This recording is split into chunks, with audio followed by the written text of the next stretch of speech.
Goalkeepers are a unique breed of athlete and require different training protocols that extend well beyond basic goalkeeping technique. Competitive goalkeepers must come to a certain threshold within their development where the focus is not solely aerobic training, and there is a fundamental shift towards specificity which entails an analysis of the nature of the role a goalkeeper plays on the field. I believe that once goalkeepers have maximized their aerobic performance, should begin to look at enhancing their anaerobic training. Following we will detail a step-by-step periodized training regime to maximize your aerobic performance. We will also begin to look at strength training protocols for the competitive goalkeeper, and how the goalkeeper can maximize their performance via a progressive, periodized approach to their goalkeeper training that encompasses both aerobic and anaerobic style training. 7.2 Start your goalkeeping aerobic fitness journey with easy F.I.T. Trademark. Nothing beats creating a solid base. Just like a building, no base, and it will fall apart. The same principle rings true for our bodies. The core to good cardiovascular fitness for the competitive goalkeeper has to start somewhere. This is where AFPP comes into play. The first component of AFPP is the easy FITT principle.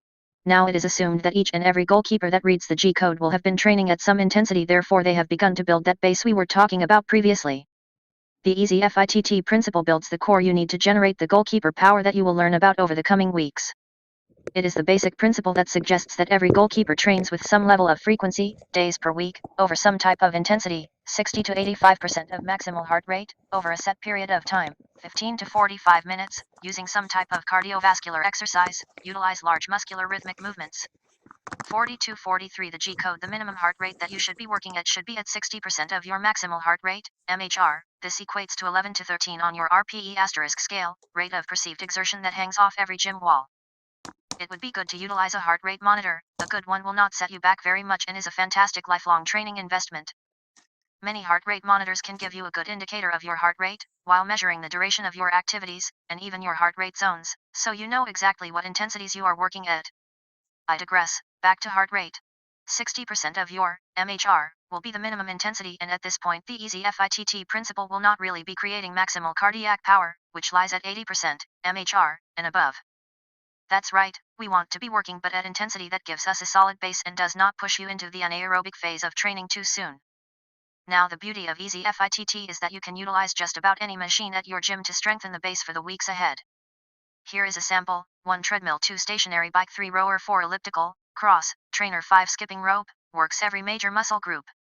Your options are wide and varied, and that's cool because you can mix it up every week, for added gains in cardio power.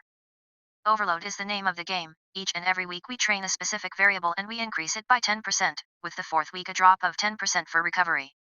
Overload is important to increase your training adaptations and cardiovascular responses. This method is called the step overload. This cycle of overload is created around 4 weeks. Therefore, each cycle is 4 weeks, and then week 5 will be at the same intensity as week 6. Now for a sample program that compares your activities in week 1 compared to that of week 2, so you can see the differences in intensity. 43-44.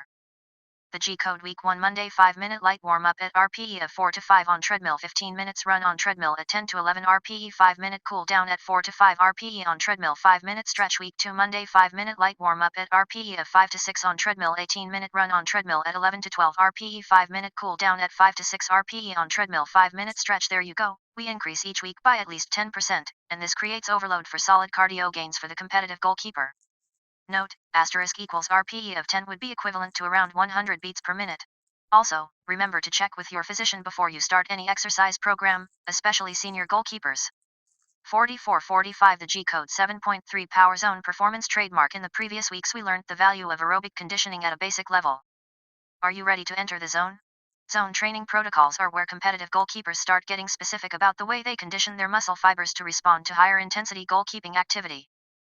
With the power zone we start training 3 specific aerobic responses, 3 zones, over the period of a week. A breakdown of each zone is described below. The Keeper School Power Zone 1, Power Zone 2, Power Zone 3. Workout at 60 to 70% of maximum heart rate. Workout at 70 to 80% of maximum heart. Workout at 80 to 90% of maximum heart rate. Duration, 40 to 60 minutes, 30 to 40 minutes, 20 to 30 minutes. Type, long workout, easy workout, hard workout. The above zones should be treated as days. That is, each zone represents a day in the goalkeeper's training week. Usually, if there is a 4th training day planned, we should try to make this an easy workout, like Power Zone 2. 7.4 Varizone Training Trademark. With the Power Zone method of training we begin to manipulate the goalkeeper's training intensities over varying heart rate ranges. Varizone training starts providing the small leaps and bounds you have achieved over your previous weeks of training through the power pyramid. Following will be an analysis of each training method and how to apply it within your goalkeeper training regime.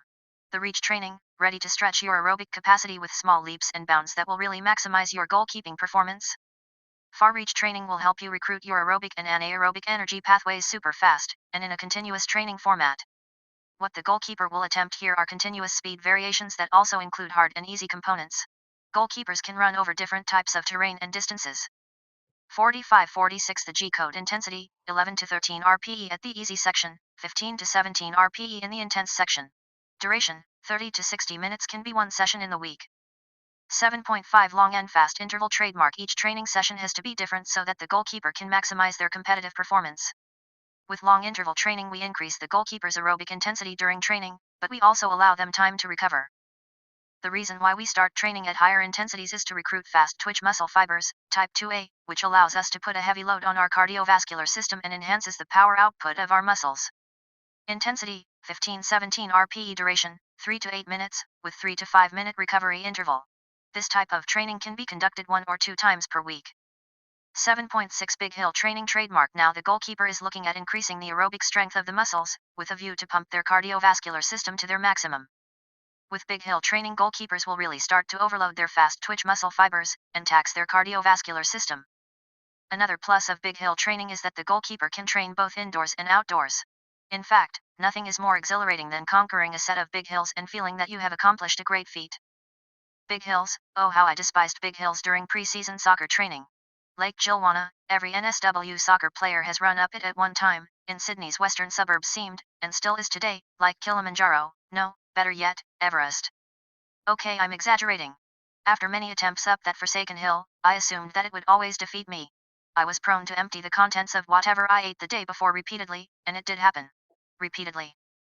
There was a lesson learned though. Hill training provided a fantastic way to increase not only aerobic strength of the muscles that were utilized in the session, it also placed a great amount of overload on the cardiovascular system. So what is in it for us goalkeepers? Power. In big doses. Including hill training in a periodized plan, and after establishing a solid base of aerobic fitness, will enable a goalkeeper to increase their type IIA, fast oxidative, muscle fibers. The fantastic thing about it is that you also receive a double dose of increasing the capacity of the anaerobic energy system concurrently with the aerobic energy system. At this level of training a goalkeeper is pushing the limit at 81 to 90% of their heart rate reserve. The metabolic and cardiac responses at this level of training for the goalkeeper include, Batman, 2001 46-47. The G-code 1-2-3-4-5-6 increase in glycogen, the body's main fuel, recruitment of FTA, fast twitch, muscle fibers anaerobic glycolysis stroke volume cardiac output hemoglobin. Do you want me to continue? Power, strength, aerobic and anaerobic capacity increase equals big goalkeeping performance improvements. This is only one of many types of performance enhancing training tips for us goalkeepers. It stands out because I feel the need for us keepers to increase power and strength specifically. So, conquer the mountain, or hill, and you will see big goalkeeping gains. Now the goalkeeper is looking at increasing the aerobic strength of the muscles, with a view to pump their cardiovascular system to their maximum. With big hill training goalkeepers will really start to overload their fast twitch muscle fibers, and tax their cardiovascular system. Another plus of big hill training is that the goalkeeper can train both indoors and outdoors. In fact, nothing is more exhilarating than conquering a set of big hills and feeling that you have accomplished a great feat. Intensity, 15 to 17 RPE. Duration, the big hill training segment should be between 1 to 6 minutes, with the recovery level at a lower gradient and intensity. Goalkeepers should aim for 1 to 2 sessions per week. 7.7 Pure Speed trademark. Anaerobic training can allow you to reach Top Gun speeds and maximize fast twitch muscle fiber utilization. What can it do for technical ability? Recent research shows that speed training can help increase a soccer player's agility and dribbling skills. Muniroglu, D. 2005. The effects of speed function on some technical elements in soccer showed some significant findings which included 1. 2-3-4 average sprint times for soccer players for 0 to 15 m, 15 to 30 m, and 0 to 30 m was 2.25 seconds, 1.85 seconds and 4.14 seconds respectively. Soccer players with greater sprinting ability had more meaningful agility values. Maximum speed and agility are related to specificity, i.e. differences in muscle strength qualities, etc.